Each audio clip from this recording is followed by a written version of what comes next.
season. Sum up that performance for us, I guess. I think beaten by a better team today. I thought Vixens were awesome in both attack and defence, and we just weren't at our best for long enough periods of time. And we certainly come to life in that last quarter and had a few chances to get a little bit closer. But I just thought the Vixens attack in particular today was unstoppable. And you know, they were operating in the high 90s on centre passes, a couple of times in 100%. They were really hard to break, and we probably just made a few too many turnovers in our front end, which put a bit more pressure on our defence. And once they had that scoreboard pressure on us, it was hard to break. Yeah, tell us about winning ball and getting turnovers. It was really hard because they are so clinical. What was the instructions, the plan to try and pick up some extra goals? Yeah, I think that the game plan obviously was very much around ensuring that we're applying that accumulated pressure and backing ourselves in over time. And, we actually did win enough ball at certain times. We just didn't make it count down the other end. And I think in a game like the Vixens, when you play against the Vixens, they might give you very few opportunities, but when they do pop up, it's non-negotiable that you make them pay down the other end, and we probably just weren't able to do that as well as what we needed to today. So, we certainly had some big moments there in the last quarter, but yeah, like I said, it didn't consolidate down the other end of the court on the scoreboard. This is probably your second week in a row that you've been challenged. Obviously, got away with the win last week against Thunderbirds, not today. Is this part of maybe a bigger problem, or is this need to change your focus going forward? Yeah, I don't think when you're 6-1 there's a problem. I think we're tracking really nicely, let's be honest. But I think it's something that we really need to welcome, because whilst we've been very dominant against the teams that are sitting in the bottom half of the competition, we obviously had a great one against the Swifts as well.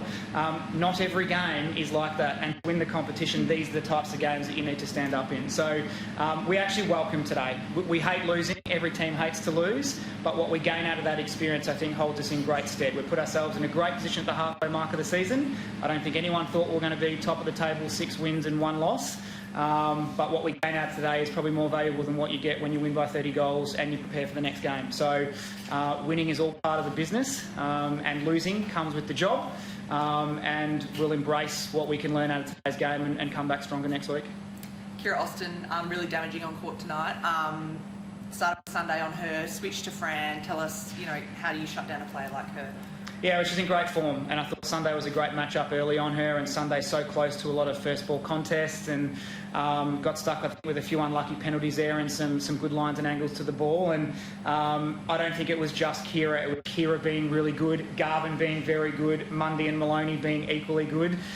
So you couldn't put attention on one of them, and it was a tough job for each player. I thought the defensive change in the last quarter brought us to life a little bit more with some variation, and we created some big opportunities for us. But they certainly had done the job to put us under enormous pressure on the scoreboard in particular. Alice, tell us what it was like coming up against Joe Weston. Obviously a season campaigner, but more likely to see her in that goal defence. What was it like coming up against her tonight? Yeah, I haven't played too much on wing defence. Obviously played a bit in when I was goal attack and her in goal defence, but I think that Joe played so well tonight. I think definitely her hands over pressure, this tall wing defence, to get over me early, so I couldn't see Jay as much. I thought Joe's one-on-one pressure was really good.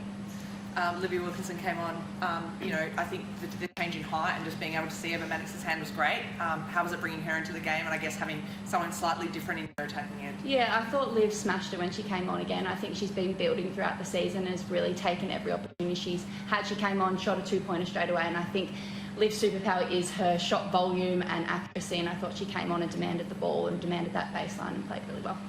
When you're down by 11 leading to the last quarter, is it tempting just to try and throw a million different things out there to try and get that game back in hand? I guess it was a draw that final quarter. How did you find that? I think the game's so much that 11 is anyone's game still. The game can turn so quickly, and that was our conversation at three-quarter time. A couple of turnovers in 1 point time, and we were 4-0 up there at the start of that last quarter, and straight away turned it to single-digit deficits. And the energy was good in the team, and also we probably still had some chances there out of that quarter time, out of that little technical timeout where we could have got within 6 or 5. So, we backed ourselves, which is a sign of a great team, but no margin in this competition anymore is safe. So we don't want to be chasing 11 goals, but if we are, we know that we can do a job to chase it down. But as we said to the group at that huddle in that time, is these are the moments where you've got to stand up and go for it, and I thought the team responded really well from that challenge.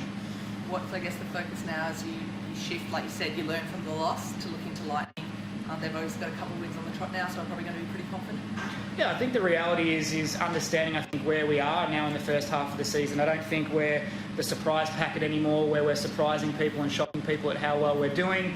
We're backing ourselves in terms of where we're going and what we want to achieve this year, but now it's about every team coming very, very hard at us. And, you know, our next couple of games, we've got teams that are fighting for ladder positions, they're fighting for top 4, so it's desperate stakes, and we need to be playing with that same type of desperation irrespective of who our opposition is. So I think it's always humbling when you have your first loss of the season, and particularly on your own home court, and it's something that we need to just cop on the chin and be better next time we play. And I think this group's going to really embrace the chance just to get back on court during the week and respond, and know that we've got a big challenge against Sunny Coast on their own home court. So we'll put ourselves in a great position at the halfway mark, and we know that we need to get better to get to where we want to go. And Dan, at the start of the season, we saw a very clinical Fever, very low turnovers, high centre pass conversion.